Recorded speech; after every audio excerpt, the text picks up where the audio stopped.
Badwam so ne memo achen mu akwa ba de aduru so no yen kase no pensam ayato yen boase aboabo no bedi ni nyina eso wensam ne nam DSTV channel 280 Go TV channel 119 Facebook no Adom TV Extra YouTube Adom TV ensam no de obetia no bi ene sebe ya ekwan so jojo ho nsem begina brand nti National Insurance Commission Police ene adwumaku a wo mo ehwe kwan so jojo ho nsem so akogina kwan so ya wonom ehwe ade de mu nchemu bebro sanso na jo wife so na kasa ekyese o se eche bensa bonsu ni dibre se brashe bedwam so ko hadom kase ba no de ne odi ato wonom no eche so do no wa na anwene se beba de sa wa yi enso wo mo afa nipa head no ene ede wotwe mienu 282 na se ni pay wo mo wadi dem wo nipa dua kwa bi na mu aduokron eye wo mo ana wote tobus ano ya egu multimedia adwumaku nso ye mu mpanimfo ene panyini kwache ya wanya ne baabi kura busua akosu abom we ne nsaba hodo bi ana mde so mo se bedwam so kase wuhia me ya freme anoche wa ba ajiwa se wa fe nsam ni nchemu no me de to aso sabe ya kwanso jojo ho nsem begina brane na akwantufo ni ahyenkafo bekwa bedu fia somdwe mu nti ana dwumaku ahodo ye okeka won ho bom ma ehwema kwanso jojo ho nsem egina brane National Insurance Commission DVLA Police and Fire Service and Africa National Road Safety Authority ni mu mpanimfo bi wo mo akopie mu N8 ekwan so ya asimfosu ya wo mo hwese de ahyenkafo twisen do hunu se wo mo twisen do no ahyen bi wo mo a na ho nkrata asem no enye papa insurance ni fake ahyenkafo bi so licenses ade licenses wo mu ni bi ebi nso hye na ho nkrata awu ena ode nam kwan so adom kase ade atwe ye wo kwan mu se ye nim se manfo bebre ye fake insurance na de ye mobo na se accident ni se ansa na ho behu se insurance na wato no eye fake ana enye fake na eye fake na obi ama wo fake sticker na wo cost insurance ka no mo so mo nim wa wo be ye dem accident si a ye nim se your brain atete na ebre ede bre amanfo inti ye ma education no ye ka say driver for one driving year wo kwan so one making sure say one bibia be okay inti DVLA wo ha wo license nye adwuma o ma charge wo roadworthy no roadworthy expert na won ye o mo bisa wo nsam sanso na insurance endi mo na se no so ewu a na ye bisa wo say adent na wa fani pet na kam insurance ni wo ahyenkafo no bi nso so ani adom kase akasai mo se ni fire extinguisher eno nso no me dwene wa wonni bia na mo na se mi obi na manfa nto kan ni ma ja no opie ena obi a me fie nso hye no me hyebu hyatiri ntimi entu kan fa nko na ma san kwa san aba na me ti ano emai mu ayetimu emu ayedene tom se factor na fuma tiri so ma hwa om so we ni DVL for de yes so factor mdabe ni bia no nu aka se betim ni pakwa factor afam ka afreda mo de amaneboyi ifra sinfosu ena bradom kase yemfri ekwan so jojo ho nsem wona yenko man ga na emrahye bedwafie na asante bekwai emrahye bedwani eye Joseph se wusu yobo ne mrane se Jo Wise na opanyi chemu a anano ada wote yese dom kase no eba ndeni wose eche mensa bonsu wo de krata baye wono ase adwuma no wona anye biemo no echese no wadwere ho a wonte ase esanse na ni da so opanyi na adwuma pa wo ye bo dom kase o mrahye bedwafie no nkopa no obeko akwa wieye na wonte ase de nti opanyi ni di bre no ato ho de nsem nyina to dwa wa bra mrahye bedwa no ekọ asete na wieye no wo hia nsentwofo. Personally disappointed that the Che decided to stand down. what has the purpose of He is being a fantastic leader, an extremely hard-working person, and I would have wished that he stayed on to the end. What do you think got him to do this? Because it came as a surprise to many, I'm sure, including you. So did it come to you as a surprise? Yes, it did. But as to what got to him, I'm sure we better let him explain. What will happen moving forward? Today he was in the chamber. Initially he didn't sit on his chair. It means the changes have taken effect. Well, once he stood down, he's no longer the majority leader. But as to whether any change has happened or not, I don't have any information. I'm not aware that any person has been either nominated or discussed or chosen by the side. Free one more na yenko adwumako ya wonom ehwe emabunu adwuma fa ho nsem so Youth Employment Agency no na abeto dwa se wo mo afa nipa he no ne de wotwe mienu 282 na sa nipa wafo mo nyina ye wo mo wadi dem wo nipadua kwa ahodoɔ bi de kan se persons with disabilities no ne mu mako aduokron 90 PWDs for no ne fan ya na no ada no mo hweto buta hodo na bosom so onya kakra na wode to kotoko mu no na opanyine ya wo ye kwanchefo opanyine ema youth employment agency ni Kofi Japan na wo chese wo srada ankanka ankra nwumaku ahodo no se koba so bi adidem na adwuma no wo nim de wo nyansa wo ho nkrata obetumi aya enhwe dedem de ne ho nyini nsinche sanse obi a enya kwanya ye adwuma ne a menemo ekasai why we share 266 operational offices any regional offices in yafa people living with disability yafa mako sa 282 bia ne why ye bibia yanka se service able men and as there be omo be guide yen your policies any niema bebra ye be yen eno achi titre ne awoda former toll workers association ano Rashad Mohammed Ramat eni adom kase eche na nigie we no yesin toll no ena we no hwe technical men a omo kan ye salary we no issue no a putumi hu se ebeboa yen esin toll no because toll no de omo fa yen numunsu ena omo tua yen se na omo pe ebe you to before closure of the toll na ngasa no brand your salary now almost on be mine nyesa na you receive ba wonni kamafo ba we ni de yen omo ni yen penifo nyina atenase na wotwe etwe mo no na arehosem kase eto Ken City kanka Oman FM na century ba kwa wa ye adwuma multimedia hakora pen fie pia besne koni ye ka media adwuma no emu mpenifo no waka ho bi na Martin Kwabena kwache wofa keke owuo ye agya trimodemfo yi wode na pakan ebema no so ekoye no no na akọ Oman FM ano ye boiling point dwumadie no na mpenifo ya wo multimedia ne fan ye ka kan kasa mekche akan brands no wo mu kopie mu Ken City ya wone abusua adofo ne adwumayefo akosu abom a kire ohaw ne ya wo panyini fira wo firi mu no e de abrega na manyina wadei ene na awotwe ofa Kwabena kwache ba adwuma abaye adwuma na ne ho dodo no kakra enti de wote afidie no so ka se wo dane ne ho aba kakra no ne ho dodo no ko fom kakra de no ko ayaresabia no mpani se owo krade a enkwantumenye ti se de moteye no eye no kre ofa Kwabena kwache atwa nani ahwe ban enti abusua ene adwumaku Ken City media atnase aya nhihye ne se hu anyankopon ya adomo a bosome ya bekomu meche match bosome no ne da to so enkono 9th match ya memeneda nti ebedu ofa Kwabena kwache na awotweda wo Ken City animu ha ya ebe hya ase anopa no nso wo so no be hya ase kosi be no nkono na osoma na bawie na afei ye mu amma ne yesese ye bi eto aso ne ya eto aso eno achi multimedia adwumayefo ne bi eso den semsi eto aso obi bia da opese na adwuma pepepe on so ne o ma ensem fata so on fa on se ono na oyonko obeka no kre no achiro machine no mo bebre afridge in fact I'm still in shock it's a bad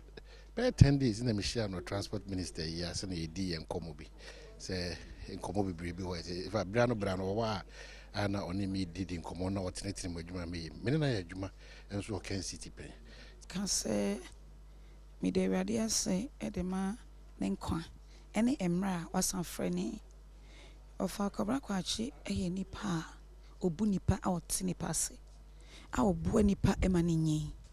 nedwuma oye eye radio television eso eni enti wo be hye na se a ne a ewo so hu bia no ode be ma wo yemfiri hɔ no na afei yenko ejiso na ese yekopie mu ewa asante mantem mo yekɔ da ho na adesuafo bi ewo da ho abrehosem ne se ICT ya be fontente afidi kwaso nimdie ya obi enya bia wo hye da mu kora no a wotimi do phone edi se adwuma no nya de se wo mo anya kwanye sua bi sanse embotem hɔ no mo nyina ma hoden ebi eni hɔ na wo sa so kora kyemu a adan ya nkwada ne tira mu sua de no kyese nhyɛ nkran kra nkonwa wono betena so no nhyɛ da nkoyie nam so man kwada no wo mo ade sua ne akyerɛkyerɛfo ade kyerɛ no nhyɛ da nyina brane ya ma ne boni ya mansa chia me ko ben na aboanse bia pomoto ya ha ni se school mu ye ni light na ye nkonya no so nso ye ebu wo ha nipa be 3 na ti akuna ba akoso enti eserese ommema yonkuna ni bi ala fensu ye ni light to school mu ha ye pese ye school mu ha ye fe enti ye se mu se mu baba be boaye Odaho MA Basic School headmistress eye Owuraire Angelina Pokuya wase obeye headmistress we school mu wo emfinhia nkuroni since ameba 9 years ni light ni ha chese shunku a ye bibia jise ekoye no outside because you need light say your light rampa and mana yen consent for moda command cable and wireless wo mo de won sa ye adwuma hodo bi no wo mo chema hwe ya enche kra wo mo adwuma bebo wo mo sanse bia ya wo mo te aton ade ye wo mo nsa no adwuma be ye mfinhia aduasa ne no wo mo te sesa asase no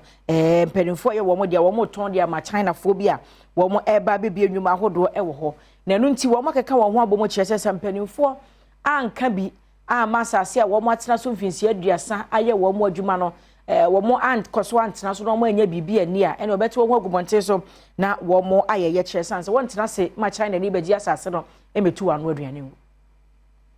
ejuba wa enyuma ye bie wa hanom no enye nyuma ketwa entina se ye National Artisans Association of Ghana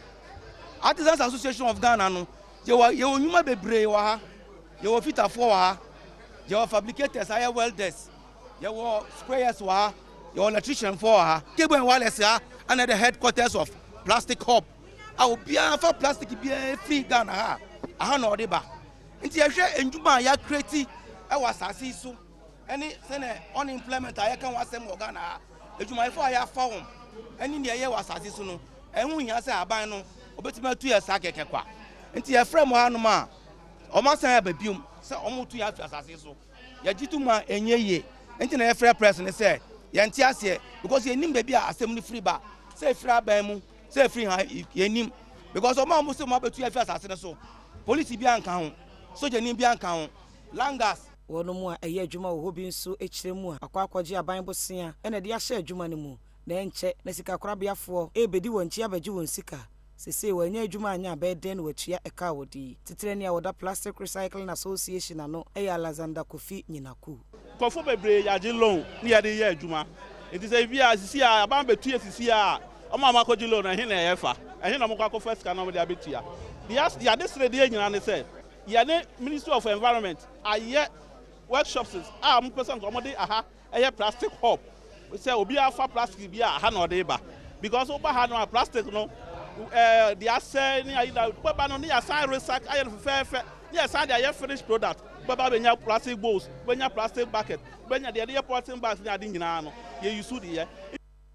na wachi mo nadaba ku wo mu a ye yesi ho wiase nyina e de bo wo mu kro mu kasa e ho dawuro ne amane bofo ne Ghana fo bi twetwe nkomo no mo kyese multimedia can brand said ya fa to ye ho so na ene ha no mo no timi koye voice over na egbe kasa wom na dan kasa wom na burosa de wom mampurusi de nyina ye je ye boni TV so no kyese yan kasa nya kan kasa ne nko a fante kasa ni nyina ye ma ho akwanya e ma woni mu ka ye phone no frɛ na abeka ye betie ni pepepe nti omapo ya ba so se ye ma akwanya na ye tu o manfo dodo na afo se o mu ankasa krom kasa won fa de dwuma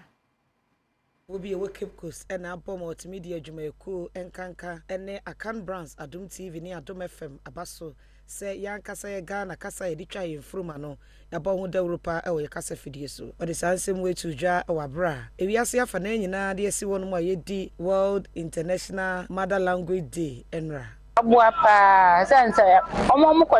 sia no mo kasa brofuna no mo ka ye ntin so Adom TV Day ye nkrom kasa do frema ma sese ye ti amammo na sente ye pass Adom TV mo de sa kasa no abem nyame susu ma ye mpanyinfu na ne se ye sere wo mo enye ye nyina na ye ti wo brofo no nti wo ko parliament na omo nka kasa ye nyina ye beti ase na ye se oman no ye tu ye huni e koso ye timi de bu oman no what is obi kachi a wo beti de opatre obi ka brofo won ti brofo wo be wati ase won ti ase etikana ne be pass oman ne kasa no de bu oman no na mo oman na ko de ni ka titiri die ni aka cha say collapse ba ka so e kronfo egu ne hufi eti ama ne nya sa de ni bio eti kuma so oman no ye fa your language no ana ye kasa no ɛmfa mu man no na ɔman no nkɔ n'anim. Young concern for from a penny back where Bamba wants and washing one dia question no to security analyst Emmanuel Kutin,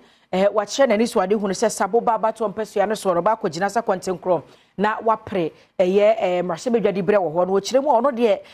couple money idea here and a pan in Puntijuma. Tis a man for no when more body desire to me in Manua or Beshe so man for them win some ebekwe. Security expert Emmanuel Kutin. Pound campaign so kojina independent parliamentary candidate was Saboba empatem what to a man for a war enim say amanyosem atete wo mo entem enuntini so man for emanisa akwanya emaniba wobehwe se wobeka o man for a war na abom na aboa amampontudwuma abampatem ho. I've elected to serve my people as an independent candidate because of how politics are divided the fiber of Saboba. Because of politics, a brother will not talk to a brother, a sister will communicate with a sister, and those kind of things. And the divided house cannot stand on its own. As a result of that, Saboba have lacked many developments over the period. And it's not a party thing. It cuts across both the NDC and the MPP. So I've elected myself to galvanize our people by putting these structures together. I have constituency executives and I have polling station executives and then coordinators. This is the first of its kind, an independent candidate in Ghana has been able to marshal. Ebusi ayemfri wadam ne concern foforo emu enkane abanda emusini NDC amanyoko no abreso no. Wode nsema tujwa na watch say okwa adanse apagya e-block ono mo no a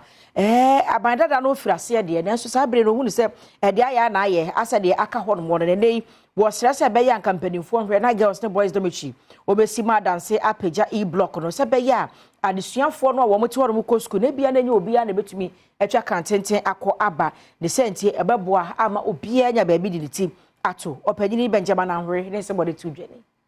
Enti se yes school den ka esika na sabre no John Dramani Mahama enam me honorable DC former DC Anhwere ne honorable Kofia Ka we former MP so edisi ho se empotam ha ehia forma anakua forma wo muntumi entwa kwan ko school akirikiri no wo so nya school no bi nko o nipa ya ade a kakra bi a nipa be ye bia no esa wo kanfo no